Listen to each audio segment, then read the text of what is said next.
वही बात हुई जी जिस बात का डर था, कल मैं यही बात कर रहा था कि डे वन जो है वो टोटली बारिश की वजह से भी थोड़ा बीच में स्टॉप आया और वेस्ट इंडीज ने उसको आउटप्लेड किया और 194 रन के ऊपर 3 विकेट्स थी।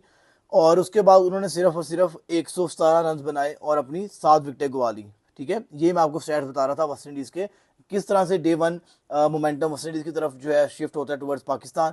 और फिर पाकिस्तान डे टू को बस एक बाबर आजम की जो विकेट थी वो गिरी 199 के ऊपर, 3 विकेट्स जी उनकी गिरी। और मैं ये बात कर रहा दोनों इवनली पॉइज्ड स्कोर के ऊपर है, 194 for 3 West Indies on the first day and the second day Pakistan 199 for 3।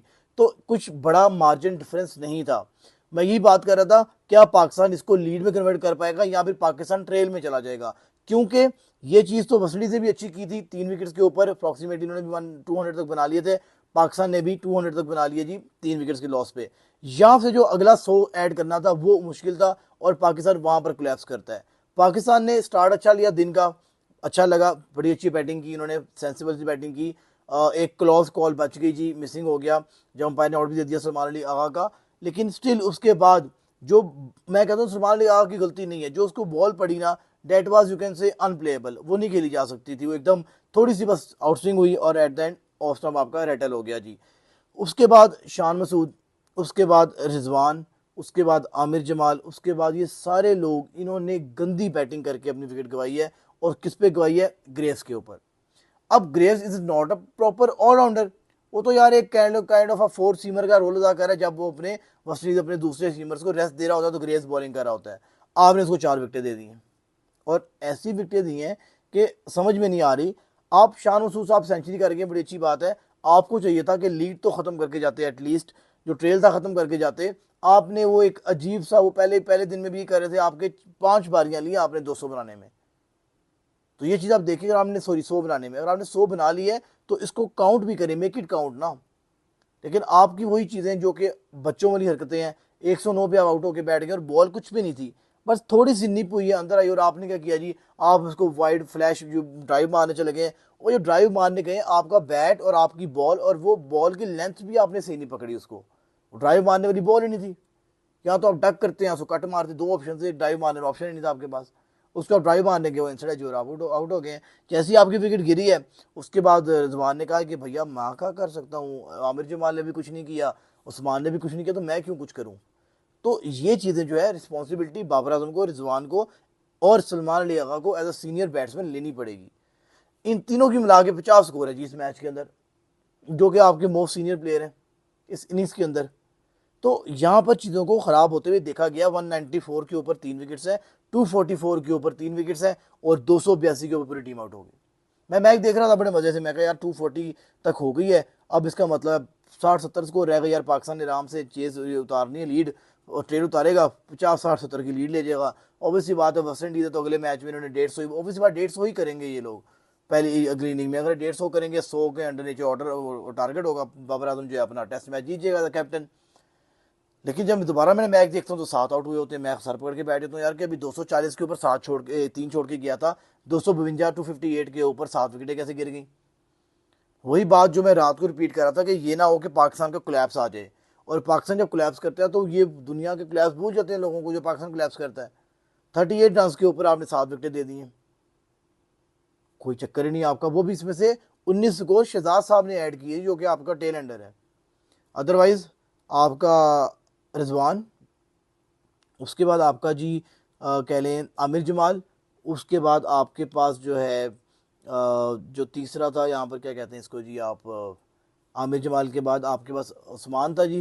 यार आपने उस्मान को खिलाकर ठीक है, आपने एज अ स्पिनर खिलाया उसको, लेकिन उसकी यार ना बैट से परफॉर्मेंस आई ना बॉल से आई है। ठीक है, डेब्यू था उसका, मौका मिलना चाहिए उसको, लेकिन यहाँ पर आप एक सिलेक्शन अच्छी कर सकते थे, यहाँ पर आप एक प्रॉपर फास्ट बॉलर एक और लेके जा सकते थे, यहाँ प्रॉपर बैट्समैन ऐड कर सकते थे, जिससे आपकी बैटिंग को फिर स्टेबिलिटी मिलती। सिर्फ दो लोगों की स्कोर है यहाँ पे, इमामुल हक की और शान मसूद की, 109 और 63। इसके अलावा रेस्ट पूरी टीम ने कुछ भी नहीं किया।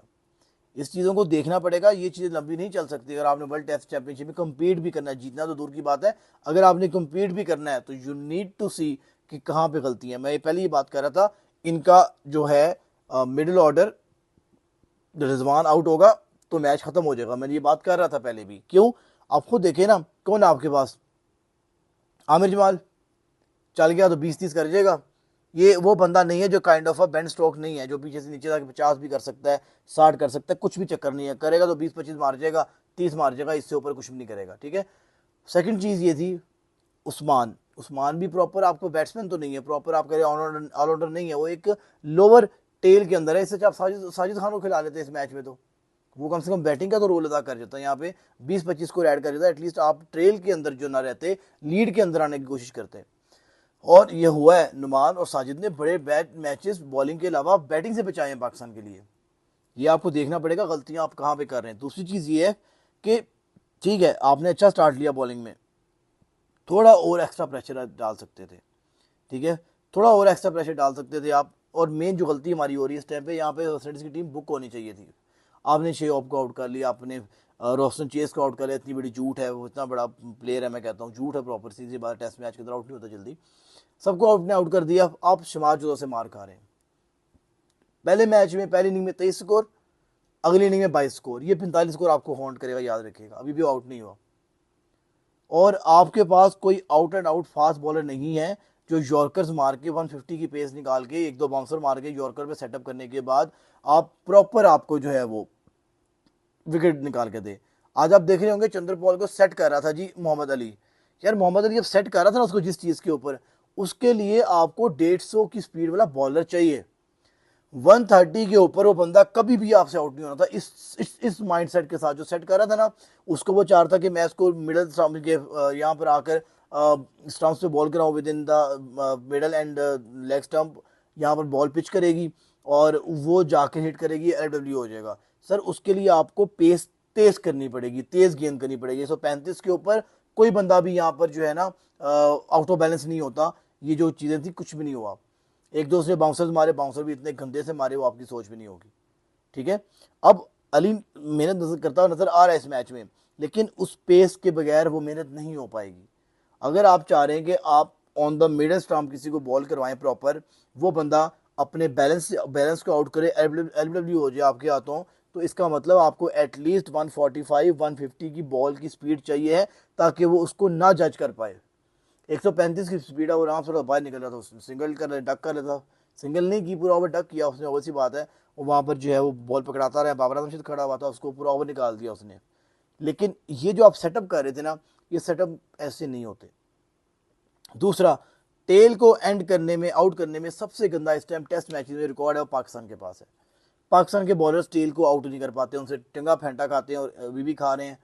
ये टीम इस टाइम वेस्ट इंडीज की आउट हुई होनी चाहिए थी। आपको 150 से अंडर, देखो दोबारा बता रहा हूँ, 150 के अंदर जो भी टारगेट था, मैं कहता हूँ कि पाकिस्तान ने आराम से चेस करना था इस विकेट के ऊपर। अब टारगेट 150 से बढ़ गया हुआ है, तो पाकिस्तान के जीतने के चांसेस कम होते जा रहे हैं मेरे लिहाज से 70-30 टू वेस्ट इंडीज। अब आप कहेंगे यार ये तो 150 चेज नहीं होगी, 200 चेज नहीं होगी, तो भाई नहीं हो पाएगी, ये विकेट ऐसी नहीं है। याद रखिएगा पाकिस्तान के बॉलर ने अच्छी लैंड लाइन पे बॉलिंग की है, लेकिन उनको अब समझ में आ गया वेस्ट इंडीज के बॉलर को, स्पेशली पुरानी बॉल से उन्होंने वो अच्छी बॉलिंग की थी। नई बॉल की वेबड रही है, बहुत गंदी रही है। हाँ, अगर ये हुआ कि नई बॉल दोबारा उन्होंने गंदी इस्तेमाल की, ना अच्छी इस्तेमाल की, और पाकिस्तान की पहली ओपनिंग पार्टनरशिप 70-80 की निकल जाती है, तो मैं कह सकता हूँ शायद पाकिस्तान को एज मिल जाए इस मैच में। अदरवाइज अभी करंट सिनेरियोज के अंदर 70-30 है जी पाकिस्तान की टीम यहाँ पर। और आई डू प्रे, दुआ करता हूँ कि पाकिस्तान की मैच जीते, लेकिन इस टाइम पाकिस्तान नीचे लगा हुआ है। रीज़न यही है कि चौथे पांचवें दिन पाकिस्तान ने